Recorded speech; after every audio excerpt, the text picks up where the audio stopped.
Morgan Housel की किताब the psychology of money पैसे के साथ हमारे रिश्ते और इसे आकर्षित करने के मनोविज्ञान को गहराई से समझाती है। ये हमें सिखाती है कि कैसे पैसे के खेल के नियमों को समझकर हम प्रचुरता को अपनी ओर खींच सकते हैं। अक्सर हम देखते हैं कि कुछ लोग बहुत पैसा होने के बावजूद एक सामान्य जीवन जीते हैं, जबकि कुछ कम आय वाले भी लंबे समय में करोड़पति बन जाते हैं। आप माने या न माने, अभी पैसे को लेकर आप जो भी फैसला ले रहे हैं वो आने वाले सालों में आपकी आर्थिक स्थिति पर सीधा असर डालेगा। तो क्यों न अभी से पैसे के मनोविज्ञान को समझकर जल्द से जल्द इसका फायदा उठाया जाए। यह किताब व्यक्तिगत वित्त, पर्सनल फाइनेंस को मानवीय व्यवहार, ह्यूमन बिहेवियर के लेंस से देखती है। जहां कई व्यक्तिगत वित्त की किताबें स्टॉक मार्केट कैसे काम करता है, स्टॉक कैसे चुने या पोर्टफोलियो कैसे बनाएं, इन पर ध्यान केंद्रित करती हैं, वहीं हासिल लोगों और पैसे के बीच के रिश्ते पर जोर देते हैं। यह समझने के लिए कि लोग खुद को कर्ज में क्यों डुबोते हैं, आपको ब्याज दर जानने की जरूरत नहीं है, आपको लालच, असुरक्षा और आशावाद को पढ़ने की जरूरत है।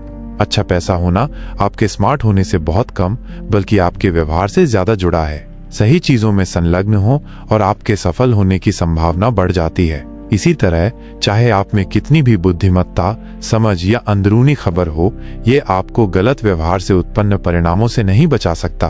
किताब का हर अध्याय पैसे के प्रति इंसान के व्यवहार और रवैये को दर्शाता है। कुछ व्यवहार अच्छे नतीजे देते हैं, जबकि दूसरे विफलता की ओर ले जाते हैं। तो चलिए इस किताब के बारे महत्वपूर्ण पाठों को विस्तार से समझते हैं। पाठ 1, कोई पागल नहीं है। हर किसी की दुनिया को देखने का अपना तरीका होता है, जो कई हालात, मूल्यों और बाहरी प्रभावों से प्रभावित होता है। पैसे के साथ आपके व्यक्तिगत अनुभव का दुनिया में होने वाली घटनाओं से केवल 0.00000001% संबंध है, लेकिन 80% संबंध इस बात से है कि आप दुनिया को कैसे समझते हैं। चाहे आप कितना भी पढ़ लें या खुले विचारों वाले हो जाएं, कोई भी चीज आपके डर और अनिश्चितता की शक्ति को नहीं रोक सकती। हम सब सोचते हैं कि हमें पता है कि दुनिया कैसे काम करती है, लेकिन हमने इसे एक पतले रेशम के बराबर भी अनुभव नहीं किया है। अमेरिका में लॉटरी टिकट खरीदने वालों पर गौर करें। कम आय वाले लोग सालाना $400 खर्च कर देते हैं। यह संख्या ज्यादा आय वाले लोगों को भी चौंका सकती है। इसे पैसे की उम्मीद या ख्वाहिश का नाम देकर कुछ लोग इसे सही ठहरा सकते हैं। बिना खुद को उनकी जगह पर रखे ये जान पाना मुश्किल है कि वे ऐसा क्यों करते हैं। पाठ 2, भाग्य और जोखिम। आपके प्रयासों से आपके नतीजे तय होते हैं, लेकिन किस्मत और जोखिम भी इसमें एक बहुत महत्वपूर्ण भूमिका निभाते हैं। बिल गेट्स उन चुनिंदा हाई स्कूलों में पढ़े जहां 1968 में कंप्यूटर हुआ करते थे। अगर शिक्षक बिल डुगल की कोशिश नहीं होती, जिन्होंने उस समय एक $3000 का कंप्यूटर खरीदा, तो इसकी संभावना कम है कि बिल गेट्स को वही करियर में सफलता मिलती। गेट्स खुद ये चीज मानते हैं कि अगर लेक्साइड स्कूल नहीं होता तो आज माइक्रोसॉफ्ट भी नहीं होता। लेक्साइड में 3 बहुत बेहतरीन कंप्यूटर छात्र जो आपस में दोस्त भी थे, बिल गेट्स, पॉल एलन और केंट इवांस। केंट इवांस को भी सफलता मिलना तय था, लेकिन उनकी ग्रेजुएशन से पहले ही एक दुर्घटना में मौत हो गई। इसे एक दुर्भाग्य के उदाहरण के तौर पर देखा जा सकता है। किस्मत और जोखिम लेना, ये दोनों वो वास्तविकताएं हैं जो हर एक की जिंदगी में उसके खुद के प्रयास के अलावा भी उसके नतीजे पर असर डालती हैं। ये दोनों चीजें होती हैं क्योंकि सिर्फ आपके प्रयासों के दम पर ही आपको 100% नतीजे मिलने के लिए दुनिया बहुत जटिल, कॉम्प्लेक्स है। किसी ऐसी घटना का जो आपके नियंत्रण में नहीं है, उसका भी आपके ऊपर अच्छा खासा प्रभाव पड़ सकता है। पाठ 3, कभी पर्याप्त नहीं। ये लेखक कर्ट वुनगुट और जोसेफ हेलर की एक कहानी है जो एक अरबपति की पार्टी में शामिल होते हैं। कर्ट ने कहा कि ये अरबपति एक दिन में उतने पैसे कमा लेता है जितना हेलर अपने लोकप्रिय उपन्यास से आज तक नहीं कमा पाया है। हेलर ने कहा, हाँ, लेकिन मेरे पास कुछ ऐसा है जो उसके पास कभी नहीं होगा। वो है काफी इनफ। जो आपके पास है उसे खतरों में डालने की कोई वजह नहीं बनती। सबसे मुश्किल वित्तीय कौशल ये है कि आप अपने गोल पोस्ट को आगे न बढ़ने दें। खुद को दूसरों से तुलना करना एक गलती है। पूंजीवाद धन और जलन पैदा करने के लिए अच्छा है, लेकिन सामाजिक तुलना एक ऐसा प्रक्रिया है जो कभी खत्म नहीं होती है। आपको इस सीढ़ी पर हमेशा आपसे ऊपर कोई मिल ही जाएगा। पर्याप्त होने का मतलब है आपको ये पता हो कि किस चीज को टालना, अवॉइड जाए, जिसके लिए आपको बाद में पछताना न पड़े। कई चीजें जोखिम लेने के लायक नहीं होती, चाहे उनसे कितना ही फायदा क्यों न हो। एक छोटी सी सूची जैसे प्रतिष्ठा, आजादी, दोस्त, परिवार, प्यार और खुशी जीतने का सिर्फ एक ही रास्ता है कि आप उस खेल का हिस्सा ही न बने। पार्ट 4, उलझा कंपाउंडिंग। वॉरेन बफेट के पैसे के पीछे एक साधारण सा तथ्य है। वो सिर्फ एक अच्छे निवेशक नहीं है, वो लगातार 75 साल तक एक अच्छे निवेशक रहे हैं। उनकी वित्तीय सफलता को एक वित्तीय आधार में बांधा जा सकता है जो उन्होंने अपने शुरुआती सालों में बनाया था और बाद में उसे लंबे समय तक बनाए रखा। निवेश उनका कौशल स्किल है, लेकिन उनका रहस्य सीक्रेट है समय। अच्छी निवेश हमेशा सबसे ज्यादा रिटर्न के बारे में नहीं होती, ये उन अच्छे रिटर्न के बारे में है जिनके साथ आप चिपके रहें और लंबे समय तक दोहरा सकें। और यहीं पर कंपाउंडिंग अपना जादू दिखाती है। पैसा प्राप्त करना और पैसा रखना पूरी तरह से अलग चीजें हैं और पूरी तरह से अलग मानसिकता और रणनीतियों की आवश्यकता होती है। धन प्राप्त करने के लिए जोखिम उठाने, आशावादी होने और अपने आप को वहां रखने की आवश्यकता होती है। पैसा रखने के लिए इसके विपरीत की आवश्यकता होती है। इसके लिए विनम्रता की आवश्यकता होती है और ये डर होता है कि आपने जो बनाया है वो आपसे उतनी ही तेजी से छीना जा सकता है। पार्ट 5, अमीर बनना बनाम अमीर बने रहना। पैसा पाना और बनाए रखना बिल्कुल अलग चीजें हैं और इनके लिए बिल्कुल अलग मानसिकता और रणनीतियां, स्ट्रैटेजीज चाहिए। पैसा पाने के लिए जोखिम लेने की जरूरत होती है, सकारात्मक बने रहने और खुद को इसमें झोंक देने की। पैसा बनाए रखने के लिए जरूरी होती है ठीक इसके उल्टे की। इसके लिए चाहिए विनम्रता और ये डर कि जो आपने कमाया है वो बहुत जल्दी आपके हाथ से निकल भी सकता है। माइकल मॉरिट्स, जो एक वेंचर कैपिटलिस्ट हैं, कहते हैं, हम ये समझते हैं कि आने वाला कल बीते हुए कल जैसा नहीं होगा। हम अभी तक के मिले इनाम पर आराम नहीं कर सकते। हम आत्मसंतुष्ट नहीं हो सकते। हम ये मानकर नहीं बैठ सकते कि बीते हुए कल की सफलता आने वाले कल की सफलता में तब्दील हो जाएगी। एक सर्वाइवल माइंड होने के लिए 3 चीजों की जरूरत होती है। वित्तीय रूप से अटूट, फाइनेंशियल अनब्रेकेबल होने का लक्ष्य बनाएं, इतना सक्षम बने कि बाजार के उतार चढ़ाव सहन कर सकें और गेम में लंबे समय तक बने रह सकें ताकि कंपाउंडिंग अपना जादू दिखा सके। योजना बनाने के लिए सबसे महत्वपूर्ण चीज ये है कि कोई भी योजना आपकी योजना के अनुसार नहीं जाएगी। हर योजना में गलती के लिए जगह रहती है। जितना आपको अपनी योजना को सफल बनाने के लिए एक खास चीज की जरूरत होगी, उतना कमजोर आपका योजना होगा। आने वाले कल को लेकर आशावादी ऑप्टिमिस्टिक रहें, पर सफलता के रास्ते में आने वाली बाधाओं को लेकर भी सचेत रहें। पार्ट 6, टेल्स, आप जीत गए। ये एक कला संग्रहकर्ता हेंज बर्गरुएन की कहानी है। उन्होंने पिकासो, ब्राक, कीज और मैटिसेस का एक अद्भुत संग्रह इकट्ठा किया। लोग उनके कला में निवेश करने की कला से भौचक्के रह जाते थे। सच्चाई ये थी कि उन्होंने बहुत ज्यादा संख्या में कला खरीद ली थी। उनके संग्रह का कुछ हिस्सा ही मूल्यवान था। बर्गरुएन कई बार गलत भी हो सकता था, फिर भी आखिरी में वो सही निकलता था। कोई भी चीज जो विशाल हो, लाभदायक हो, प्रसिद्ध हो या प्रभावशाली हो, वो एक टेल इवेंट का नतीजा होती है, हजारों या लाखों में एक इवेंट की तरह। अब हम एक वेंचर कैपिटल मॉडल के बारे में बात करेंगे।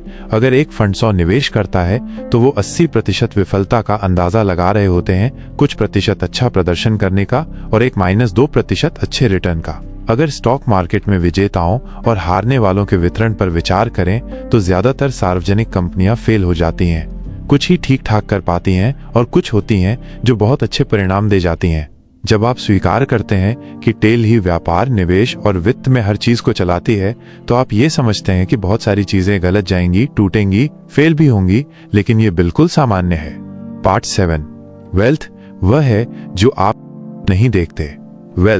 वेल्थ वह वित्तीय संपत्ति, फाइनेंशियल एसेट है जो अभी तक किसी वस्तु में परिवर्तित नहीं की गई है। हासिल बताते हैं कि जब लोग कहते हैं कि वे करोड़पति बनना चाहते हैं, इसका असल में मतलब यह है कि वे $1 मिलियन खर्च करना चाहते हैं। $1 मिलियन खर्च करना करोड़पति बनने से बिल्कुल उल्टा है। वेल्थ और रिच के बीच में अंतर यह है कि लोग जो बड़े घर में रहते हैं और फैंसी कार चलाते हैं, वे रिच हैं। बड़ी आय वाले लोग रिच हैं। वे इस चीज को दिखाते हैं कि वे रिच हैं। वेल्थ छुपी हुई होती है। वेल्थ वो आय है जिसे बचाया जाता है, न कि खर्च किया जाता है। वेल्थ का होना है विकल्प, ऑप्शन का होना, लचीलापन, फ्लेक्सिबिलिटी का होना और विकास, ग्रोथ का होना। वेल्थ का मतलब है वो खरीदने में सक्षम होना जिसकी आपको जरूरत है। पार्ट 8, पैसे बचाएं। एक निश्चित आय स्तर के बाद 3 तरह के लोग होते हैं। एक जो बचाते हैं, यानी कि सेव करते हैं। 2. दूसरे जो सोचते ही नहीं है कि वे पैसा बचा सकते हैं। 3. तीसरे वे जिनको नहीं लगता कि उनको पैसा बचाने की जरूरत है। आपकी बचत दर, सेविंग रेट, आपकी आय या निवेश रिटर्न से भी ज्यादा महत्वपूर्ण है। लोग क्या सोचते और महसूस करते हैं इसके बारे में चिंता न करें। अपने समय के ऊपर नियंत्रण, कंट्रोल होना और विकल्प ऑप्शंस होना दुनिया की सबसे मूल्यवान मुद्रा करेंसी है। पाठ 9, उचित, तर्कसंगत और त्रुटि की गुंजाइश। वित्तीय निर्णय लेते समय बिल्कुल ठंडा होकर न रहें। उचित रहने का लक्ष्य रखें। वाजिब होना ज्यादा वास्तविक है और इसके साथ लंबे समय तक बने रहने की, जो कि सबसे ज्यादा मायने रखता है। पैसा बनाने के मौके समय के साथ बढ़ते जाते हैं। स्कॉट सागन, जो एक राजनीतिक वैज्ञानिक हैं, कहते हैं चीजें जो पहले कभी नहीं हुई वो पूरे समय होती रहती हैं। याद रखें कि बीते कल का प्रदर्शन आने वाले कल के प्रदर्शन का संकेत नहीं होती है। ब्लैक जैक और पोकर के खिलाड़ियों को पता होता है कि वे संभावनाओं के साथ खेल रहे हैं, निश्चितों के साथ नहीं। सबसे बेहतर योजना ये है कि उन चीजों के लिए योजना बनाई जाए जो आपके योजना के हिसाब से नहीं जाती हों। आप इसको गलती के लिए जगह होना, मार्जिन ऑफ एरर भी कह सकते हैं।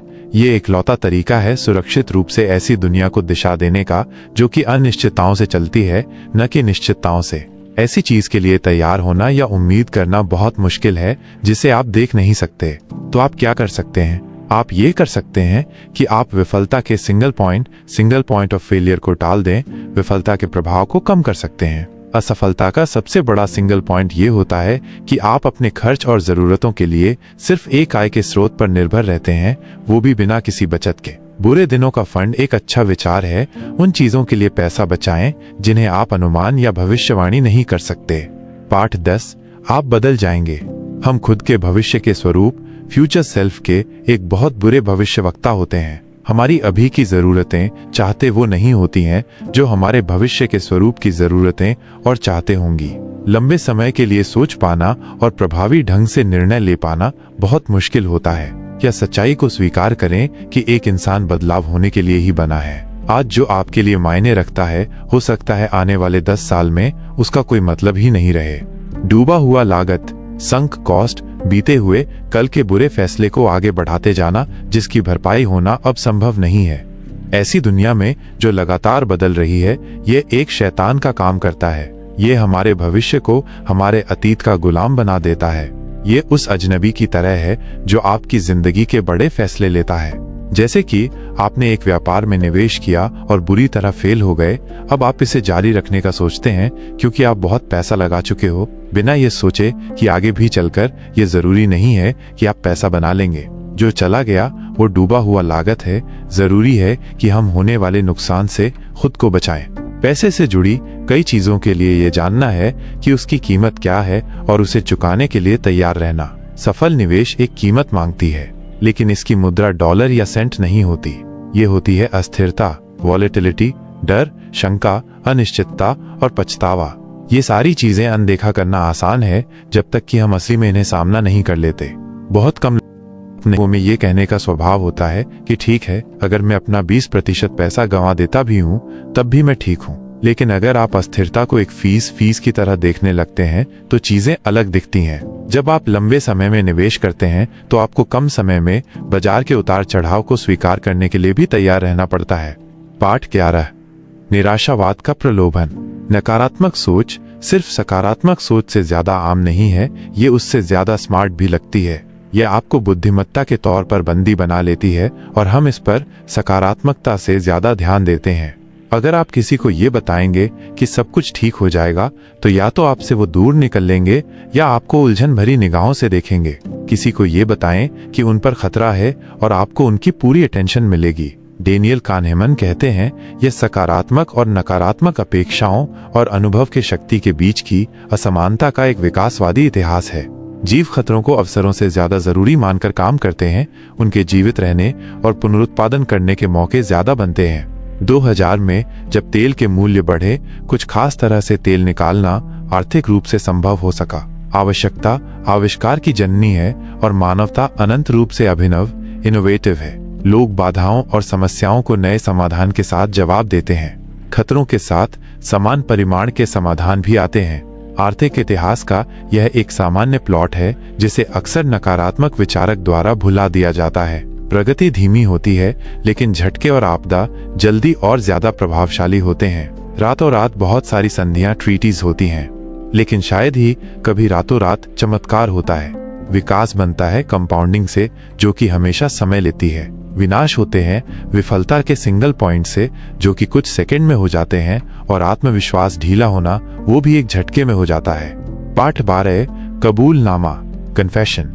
इस पाठ में लेखक अपने कुछ वित्तीय व्यवहार और विश्वासों को उजागर करते हैं। हासेल के वित्तीय निर्णयों का एक ही प्रेरक बल ड्राइव है, स्वतंत्रता। वो कम खर्च वाली गतिविधियों में खुशी खोजते हैं, जैसे व्यायाम, पढ़ना, पॉडकास्ट और सीखना। उनके पास कर्ज के पैसे से लिया हुआ घर नहीं है।